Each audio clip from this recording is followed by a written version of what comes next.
আসসালামু আলাইকুম রহমতুল্লাহ। বন্ধুরা, আপনারা হয়তো জানেন না, তিনটি জিনিসের দিকে তাকালে সওয়াব হয়। তো আপনারা যদি এই তিনটি বিষয় না জেনে থাকেন, তবে চলুন আমরা এই তিনটি বিষয় মিজানুর রহমান আজহারি হুজুরের কাছ থেকে আমরা এই তিনটি বিষয় শুনে আসি। তো চলুন আমরা কথা না বাড়িয়ে আমাদের মূল ভিডিও আমরা দেখে আসি। তিন জিনিসের দিকে তাকালেই সওয়াব। কয় জিনিস? জোরে বলেন। এক নাম্বার আন-নাযার ইলাল মুসহাফ, কোরআনের দিকে তাকালেই সওয়াব, পড়া লাগবে না, পড়লে তো সওয়াব আছে, তাকানো মাত্রই।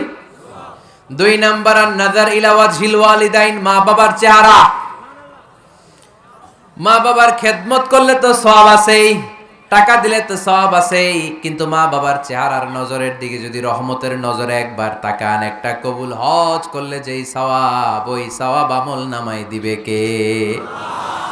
মা বাবা এমন জিনিস আমরা চিনলাম না। আমরা পীর সাহেবের দরবারে লাউ নিয়ে যাই আর গান গাই, সাদের লাউ বানাইলে মোরে, আগা খাইলাম ডগা খাইলাম, খাইলাম না ডুগডুগি না। তো কই লাউ নিয়ে যান আপনি, কই হাদিয়া নিয়ে যান? আসল পীর সাহেব তো আপনার ঘরে। আপনার আব্বা সবচেয়ে বড় পীর সাহেব, আপনার আম্মা জান আপনার জন্য সবচেয়ে বড় পীর সাহেব। গোটা বিশ্বের সব পীর সাহেব যদি 50 বার করে কোরআন খতম দিয়ে এক গ্লাস পানির মধ্যে ফু দেয়, আর আপনার আব্বা শুধু বিসমিল্লাহ বলে যদি এক গ্লাসের পানিতে ফু দেয়, ওই গ্লাসের পানির ফুটা আল্লাহর কাছে কবুল হয়ে যাবে। এজন্য বিশ্বনবী বলতেন, জান্নাতু তাহতা আকদামি উম্মাহাতিকুম। ও দুনিয়ার মানুষেরা শোনো, দুনিয়ার পুরুষ মানুষদের পায়ের নিচে থাকে জুতা, জুতার নিচে থাকে বালু আর মাটি, আর দুনিয়ার বুকে এক একটা মায়ের পায়ের নিচে থাকে তার সন্তানদের জান্নাত। ওগো মা তুমি এই ধরনের শ্রেষ্ঠ নেয়ামত, তোমারই পদ তলে রয়েছে জান্নাত। ওগো মা তুমি এই ধরনের শ্রেষ্ঠ নেয়ামত, তোমারই পদ তলে রয়েছে জান্নাত। সুবহানাল্লাহ পড়েন। কি মা? এ মারে আমরা চিনি না। লাউ কাতা'তা জিলদাক, তোমার গায়ের চামড়া কেটেও যদি মাকে জুতো বানিয়ে দাও, ওই যে ছোটবেলায় দুধ খাইছিলা, এক ঢোক দুধের শোধ আদায় হবে না। এক ঢোক দুধের শোধ আদায় হবে না। ওই মা। 3 বার বললেন আল্লাহ রাসূল এই মায়ের কথা। কয়বার? আল্লাহ হাবিব বললেন মা মা মা, তারপরে মা কয়বার? বাবা কয়বার? তার মানে ইসলাম মাকে দিয়েছে স্বর্ণ পদক, ইসলাম মাকে দিয়েছে রৌপ্য পদক, ইসলাম মাকে দিয়েছে ব্রোঞ্জ পদক, বাবাকে দিয়েছে সান্ত্বনা পুরস্কার। ঠিক কিনা? 3 বার যদি মা হয়, একবার যদি বাবা হয়, তাহলে স্বর্ণ পদক কে? রৌপ্য পদক, ব্রোঞ্জ পদক, সান্ত্বনা পুরস্কার। সুবহানাল্লাহ কইতে বললেন না? ওই মায়ের চেহারার দিকে যদি রহমতের নজরে একবার তাকান, কবুল হজের সওয়াব আছে না নাই? তাহলে 1 নাম্বার কোরআনের দিকে নজর করলে সওয়াব, 2 নাম্বার মা বাবার চেহারার দিকে নজর করলে সওয়াব, 3 নাম্বার আল্লাহর কাবা ঘরের গিলাফের দিকে যখন নজর করে তাকাবেন, 20টা রহমত নাজিল করবে কে? তাহলে শ্রেষ্ঠ মসজিদ মসজিদে হারাম, শ্রেষ্ঠ মসজিদ। 2 নাম্বার হচ্ছে মসজিদ নববী, নবীর মসজিদ, ওখানে 1 রাকাত পড়লে 1000 রাকাতের সওয়াব। আমার নবী শুয়ে আছে তার পাশে, পাশেই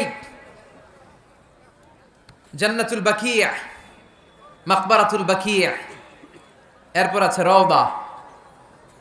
বিশ্বনবীর কবর থেকে মিম্বার পর্যন্ত জান্নাত, রওদাতুম মিন রিয়াদিল জান্নাহ।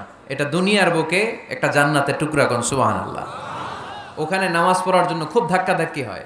পুরো মসজিদে নববীর কার্পেটের এক কালার, ওইটার কার্পেটের আরেক কালার। যারা হজ উমরা করেছেন দেখে এসেছেন, জায়গা পাওয়া যায় না, খুব ধাক্কাধাক্কি হয় ওই জায়গাটাতে সালাত পড়ার জন্য।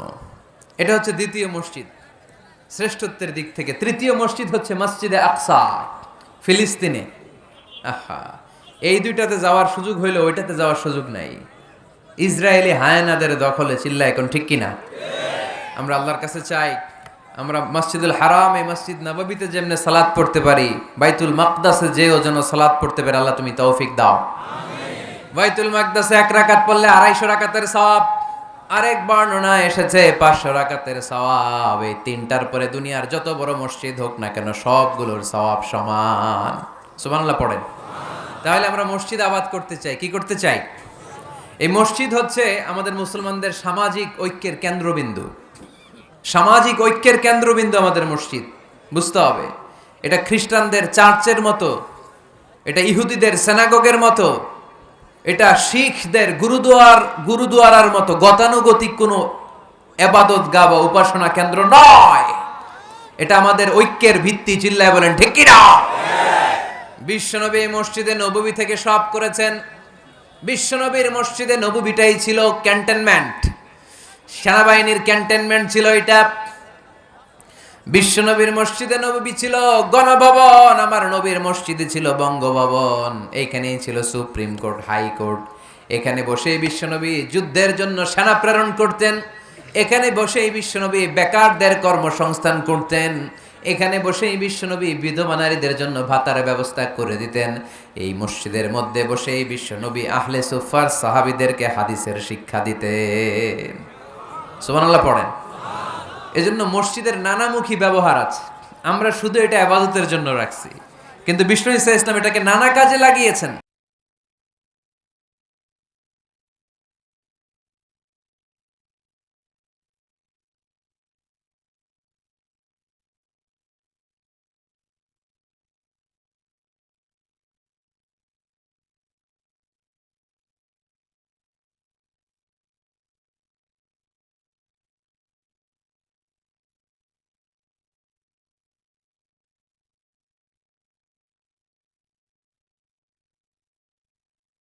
বন্ধুরা, ভিডিওটি ভালো লাগলে অবশ্যই সাবস্ক্রাইব করে এবং শেয়ার দিয়ে আমাদের পাশে থাকবেন, যাতে নিত্য নতুন ভিডিও আপনাদের কাছে সবার আগে পৌঁছে যায়।